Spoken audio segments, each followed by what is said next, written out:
What if everything you've been taught about the virtue of patience is actually just a scam designed to keep you broke? Oh, wow. Yeah, that is a heavy thought to start with. Right. I mean, think about that for a second. When you think about the concept of justice or, fairness in the world, you usually operate on this underlying assumption that we're dealing with a moral system. Like a giant cosmic scale. Exactly. A scale that balances your good deeds with good outcomes and your bad deeds with bad outcomes. It is a very comforting thought. It's the reason you tell yourself to just um, keep your head down, do the right thing, and be patient when things go wrong at work or in your personal life. And that assumption is just everywhere. We hear phrases like, the arc of the moral universe is long, but it bends toward justice constantly. Yeah, all the time. But that worldview, it implies a deeply passive trust in the system. It assumes the machinery of the universe is automatically working in your favor as long as your heart is in the right place. But what if the universe isn't a moral scale at all? What if instead it's this massive, complex, and completely unemotional legal contract? Right, a contract. And what if you've been reading the fine print completely wrong your entire life? If you look at reality through that lens, it completely upends how you interact with everything. It really does. You stop waiting for your hard work to be recognized. Yeah, you stop asking the universe for favors and you start actively looking for contractual loopholes. And that shift in perspective changes you from a hopeful spectator into an active participant. You move from hoping a deity or a boss or a system grants you favor to realizing that our relationship with the world is, well, fundamentally transactional and structural. Which is exactly why today's source material is so mind-bending. We are looking at a highly unique, intensely modern script that takes a wrecking ball to our traditional ideas of patience. It really does. The text explores a concept it calls forensic spirituality. And to do this, it takes an ancient text, specifically the biblical story of the prophet Habakkuk, and completely reframes it. Yeah, we're absolutely not looking at this as theology today. Definitely not. The source frames his story as a financial and legal case file turned the Habakkuk scam. Okay, let's unpack this. Our mission today is to explore this radical reframing of passive waiting versus the aggressive, active collection of success and figure out what this incredibly provocative viewpoint means for your own mindset. The premise strips away the religious veneer entirely. We are plunged straight into a world of contract law engineering and forensic auditing. Forensic auditing, that's such a wild way to look at it. Right, the text introduces Habakkuk not as a prophet sitting in the dust praying for salvation, but as the original auditor. I love that mental image. He isn't a holy man staring at the sky. He's an accountant looking at a ledger. Exactly. He is looking around at his society, running the numbers, and he spots what the source calls a forensic discrepancy. And that discrepancy is an age-old human frustration. The wicked are thriving. In the specific language of our source material, the wicked have nice houses, total liquidity, and immense wealth. Meanwhile, the righteous, the people who are supposedly doing everything right, following the rules, paying their taxes, being patient, they're being actively plundered, they are broke. So Habakkuk sees this discrepancy, and he essentially takes his complaint to the courtroom of the universe. He points to the ledger and says, the math is wrong here, the wrong people are getting paid. He does, but the text points out that while Habakkuk could see the problem, he was missing a crucial element. Right. It says he lacked something called the sovereign wrench.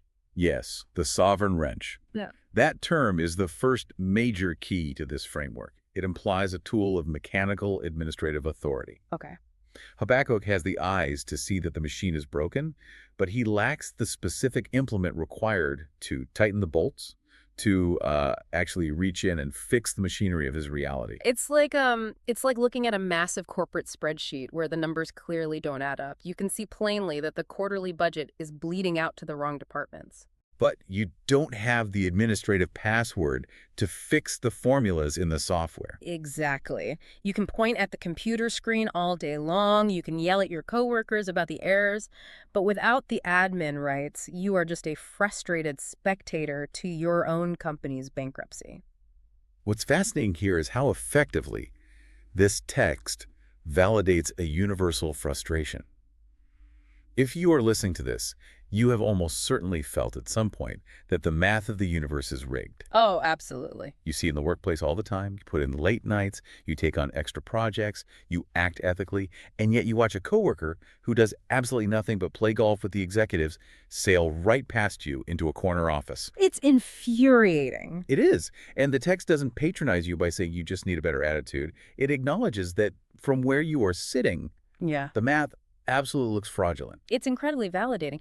But, the story doesn't stop at validation. Yeah. Because if Habakkuk noticed the math was wrong, the obvious next question is, why didn't he fix it? If he realized he was missing the admin password, why didn't he go find it?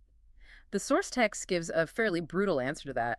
It says he fell for the universe's oldest trap. He fell for the trap of the appointed time. Yeah. When Habakkuk takes his audit to that cosmic courtroom to complain about the wicked getting rich, he actually gets a direct answer. And the answer is, the vision is for an appointed time. If it tarries, wait for it. Right. Now, in traditional settings, that phrase is framed as a beautiful, poetic lesson in faith. It's the ultimate expression of good things come to those who wait. But our source material flips this completely on its head. It really does. It labels that exact instruction, wait for it, as a forensic red flag. A red flag. Yeah, the text goes so far as to call it a spiritual robbery that has kept people impoverished and powerless for 2 millennia. The text uses a brilliantly simple, everyday analogy to strip the poetry away from this. It says, imagine you are an independent plumber. You go to a client's house, you spend 12 hours sweating, crawling under the house, fixing the pipes, and you get the water working perfectly. Doing the actual physical labor. Exactly. You've provided the labor and the value. You hand the client the invoice, and the client just looks at you and says, the payment is for an appointed time. Just wait for it. Any freelancer, any contractor, or really any small business owner listening knows exactly what that phrase means in the real world. It means you're never getting paid. Yep. If someone tells you to just wait indefinitely for compensation you are already owed for work you've already done, you are being scammed. In the practical world of commerce, wait for it is the language of a grift. It is a stalling tactic used by someone who has absolutely no intention of settling the ledger. I need to push back on this a little bit. Here, go ahead. I understand the plumber analogy, but applying this to our entire philosophy of life feels like a massive leap. I mean, patience is the bedrock of a civilized society. We teach it to toddlers. We consider it a sign of emotional maturity. Wait, so we're taking the traditional virtue of patience and framing it as an active invitation to be robbed? Is waiting really just the frequency that allows a cosmic thief to move your gold into their vault? That is the uncompromising core of forensic spirituality. The framework operates on the premise that passivity is a critical vulnerability. A vulnerability. Yes. The universe is dynamic. It is in constant aggressive motion. When you decide to sit on your metaphorical watchtower, watching the horizon for your ship to come in, you become entirely static. Oh, I see. You abandon your claim to the present moment. Uh-huh. And in that static state, you essentially leave your front door wide open, allowing other more active forces to siphon off the resources, the liquidity, or the success that you are waiting for. So the act of waiting itself is what makes the theft possible. By agreeing to wait for your promotion or your big break or your financial freedom, you are basically signing the terms and conditions that make the robbery perfectly legal. You are consenting to the delay. And in this strict legal framework, consent to delay is consent to forfeiture. If you don't enforce your boundary in the present, the system assumes you have no boundary. Wow. Okay, so if passivity is the vulnerability that gets you robbed, that forces us to look at the other side of Habakkuk's ledger. What were the wicked, those wealthy, highly liquid people doing differently while Habakkuk was sitting on his watchtower writing poetry about how unfair his life was? Right. Here's where it gets really interesting. The text introduces what it calls the rich man's frequency. The people Habakkuk was complaining about weren't standing around waiting for an appointed time. Mm-hmm. They were operating on what the text defines as operant spirituality. Like operating heavy machinery. It implies being hands-on and deeply active rather than passive. Precisely. The core principle of operant spirituality is that the universe is entirely indifferent to your moral standing. Indifferent. Yes, it does not hand out rewards based on who is the kindest, most patient person in the room. It gives you what you have the structural integrity to take and hold. Structural integrity. So we've completely left the realm of philosophy and entered the world of engineering and physics. We have. The text draws this sharp contrast between Habakkuk and the wealthy. Habakkuk had a vision that he was waiting for. But the rich, they didn't have a vision. They had a blueprint. A vision is merely a concept. It's a mood board you look at while you hope things get better. A blueprint is a schematic for reality. It requires raw materials, daily labor, and a solid foundation. Let me make sure I'm tracking the real-world application here. Having a vision is like an artist dreaming of being in a famous gallery, but just, painting in their garage and waiting to be discovered. But having a blueprint is that same artist setting up an LLC, copywriting their work, cold calling gallery owners, and negotiating exhibition percentages. One is hoping, the other is building a structure to capture the wealth. That is a perfect translation of the concept. The blueprint creates the structure. The vision just creates the desire. But I still struggle with the moral vacuum of this idea. So, does this mean morality is completely divorced from success in this framework? That good things aren't rewards for good behavior, but just physics? Doesn't that just justify ruthless, cutthroat behavior as long as you have a good business model? If we connect this to the bigger picture the source is painting, the answer is yes. It treats success entirely as a structural outcome, stripping away the emotional and moral weight. That's intense. It is. Think of it like water pressure in a city grid. If you build a pipeline with the correct structural integrity, strong pipes, tight valves, good engineering, the water will flow directly to your house. Because of the physics. Exactly. The water doesn't care if you are a philanthropist or a criminal. It only obeys the physics of the pipe. The text argues that success is the natural, inevitable result of maintaining a high-pressure frequency. So the people who had the wealth simply built the structures capable of holding that pressure. Right. Habakkuk, despite being a morally upright person, built nothing but a poetic argument. His pipes were made of hope, so they couldn't hold any water. That is a harsh reality check. The universe isn't a judge weighing the goodness of your heart, it's a building inspector checking your load-bearing walls. That's a great way to put it. If your walls can support the weight of the wealth, you get it. If you're just standing in an empty field holding a long list of completely justified grievances about how hard you've worked, you get nothing. It is harsh, but it's also profoundly empowering. That realization is what shifts the entire paradigm of the text. It forcefully moves the listener out of the role of a victim suffering in an unfair universe and places them into the role of an engineer who is responsible for designing their own reality. Yeah. If your reality is broken, you don't need to cry about it. You just need to learn how to plumb the pipes correctly. Which brings us to the ultimate practical question. Once you realize success is structural and waiting is a scam, how do you actually get your stolen time and wealth back?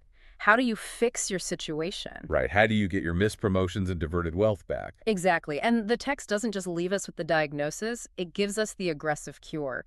It demands that we close the Habakkuk case. Closing the case requires a total cessation of the waiting.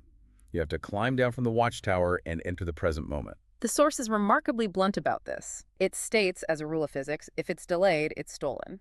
That is the crux of the forensic audit. A delay is never a test of your faith or your character. A delay is a symptom of a system failure. A system failure. Yeah. The text uses the imagery of a clog in the main line. If the success, the recognition, or the liquidity isn't flowing into your life right now, it means a cosmic thief is actively siphoning the pressure somewhere further up the pipe. And the solution isn't to write a polite email asking for the clog to be removed. The text talks about demanding immediate liquidity for the labor you've already put in, moving into what it calls the sovereign now. The sovereign now. It's like shifting from being a hopeful lottery player to an aggressive debt collector in the sovereign now. A lottery player crosses their fingers, buys a ticket, and hopes their numbers get called at some mystical appointed time. Right. But a debt collector operates in the sovereign now. They know exactly what the ledger says, they have the contractual paperwork in hand, and they are kicking down the door to collect what is rightfully theirs today. That marks the complete shift from passive theology to operative forensics. And the text provides the specific legal mechanism to execute this collection. Okay. It takes the famous traditional instruction given to Habakkuk, which was to write the vision and make it plain, and completely repurposes its function. Oh, right. Instead of writing your vision on a vision board or a sticky note so you can stare at it while you wait, forensic spirituality instructs you to take that written vision and use it as a lien. In the physical world, a lien is a legal right to keep possession of property belonging to another person until a debt owed by that person is discharged. If a contractor builds a house and the owner refuses to pay, the contractor puts a lien on the house. They freeze the asset. Exactly. In this conceptual framework, your vision isn't a wish, it's a binding legal document. You are slapping a lien on the universe. You are actively foreclosing on your own success. When the text says to use your vision as a lien, it means structurally positioning your life and your business so that payment is a contractual inevitability. Yes. It means setting upfront boundaries, enforcing late fees, demanding equity instead of just a salary, and refusing to work for the promise of future exposure. You stop asking for permission and you start foreclosing on the liquidity owed to you.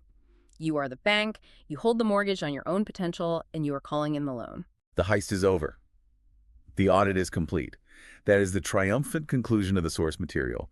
It is a complete reclamation of personal power. It's incredible. This raises an important question, though. For anyone attempting to apply this philosophy to their daily life, it forces you to ruthlessly examine the language and the posture you use around your own ambitions. Are you auditing your life, or are you just waiting for it to happen? So, what does this all mean for you listening to this deep dive right now? Think about the biggest goal you have in front of you. Whether you are prepping for a massive border negotiation, trying to launch a startup, or just trying to navigate your own personal career trajectory, this text challenges you to look closely at your so-called visions. It really holds up a mirror to your daily routine. It does. It asks a very uncomfortable question. Are you treating your life's goals like a lottery ticket? Like, are you waiting passively on a watchtower, hoping the universe or your boss or the market eventually decides you've been a good enough person to deserve a reward? Or do you have a blueprint, a sovereign wrench, and the structural integrity to simply build the pipeline and take what is yours? It is a phenomenal mental shift that can immediately change how you conduct yourself in a meeting or a negotiation.